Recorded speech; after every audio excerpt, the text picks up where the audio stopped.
Good morning student, my self doctor Purva Dubey और मैं आपको सेमेस्टर थर्ड कॉरपोरेट अकाउंटिंग का आज करा रही हूँ। मैंने डिवेंचर्स कराया था, issue of debentures, nature of debentures, characters of debentures, ये सब मैंने आपको करा दिया था। आज मैं आपको करा रही हूँ difference between debenture and shares. तो मैंने जब डिवेंचर आपको कराया था तो आपको बताया था कि कंपनी अपने जनता से पैसों को मांगती है और उसके बदले में वो ऋण पत्र इशू करती है। जब जनता कंपनी को लोन के तौर पे पैसे देती है और उसको कंपनी जो है सो ऋण पत्र इशू करती है, वो डिबेंचर कहलाता है। तो डिबेंचर पत्र लिखित प्रलेख होता है। यह पत्र कंपनी के द्वारा निर्गमित किया जाता है। तो ये सब मैंने ऋण पत्रों का हरण नहीं हो सकता है, ये सब मैंने आपको करा दिया था। तो आज मैं आपको करा रही हूँ कि डिफरेंस बिटवीन ऋण पत्र और अंश पत्रों में क्या डिफरेंस हो सकता है। तो ऋण पत्र और में क्या डिफरेंस होगा इसका देखिए। सबसे पहले मैं आपको बता रही हूँ कि ऋण पत्र का और आपका डिवेंचर और शेयर्स में क्या अंतर है। तो सबसे पहला फर्स्ट पॉइंट कहता है नेचर, प्रकृति। ऋण पत्र कंपनी के ऋणगत पूंजी होते हैं, यानी ऋण के द्वारा दिया हुआ पूंजी होता है, और शेयर्स जो होते हैं वो कंपनी के स्वामीगत पूंजी होते हैं, यानी ऑनर्स के द्वारा जो है इक्विटी शेयर, प्रेफरेंस शेयर्स, ये सब दिए हुए रहते हैं।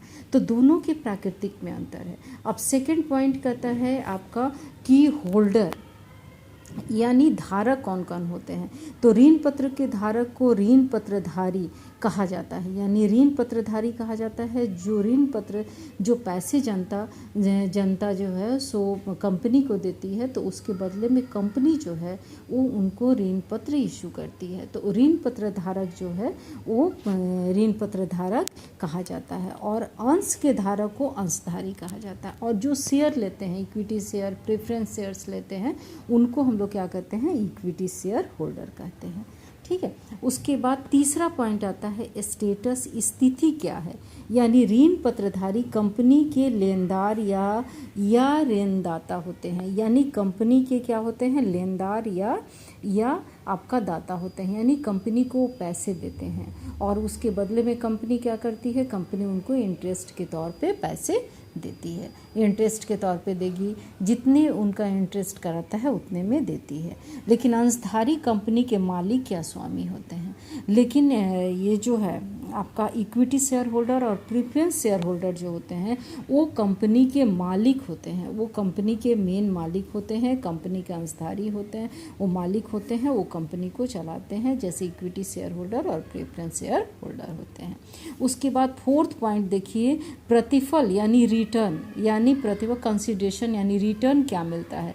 तो ऋण पत्रधारियों को विनियोग पर ब्याज प्राप्त होता है, यानी ऋण पत्रधारी कौन हो गए, जो जनता कंपनी को पैसे दे रही है वो ऋण पत्रधारी हो गई। तो उनको क्या मिलेगा, अगर वो ऋण के तौर पे उनको ब्याज मिलेगा, उनको इंटरेस्ट मिलेगा। और अंशधारियों को विनियोग पर लाभांश, और अंशधारियों को क्या होता है, और जो शेयर होल्डर है उस शेयर होल्डर को क्या होता है, उनके शेयर पे उनको डिविडेंड मिलता है, यानी इनको इंटरेस्ट मिला और उनको क्या हुआ, उनको डिविडेंड मिला है। ठीक है। उसके बाद आपको बताते हैं कि प्रतिफल की दर यानी रेट ऑफ रिटर्न क्या होता है। रेट ऑफ रिटर्न क्या होता है, तो ऋण पत्रों पर ब्याज की दर पूर्व निश्चित होती है, यानी जब भी जनता जो है, जनता तभी आकर्षित होती है जब कंपनी अपने ये प्रोस्पेक्टस में या इशू करके बताती है कि आप अगर कंपनी को इतने पैसे लोन के रूप में देंगे तो हम आपको इतने % इंटरेस्ट ब्याज आपको देंगे। यानी क्या है, इसी से आकर्षित होकर जनता जो है सो कंपनी को, जो ऋणधारी वो कंपनी को लोन के रूप में देते हैं।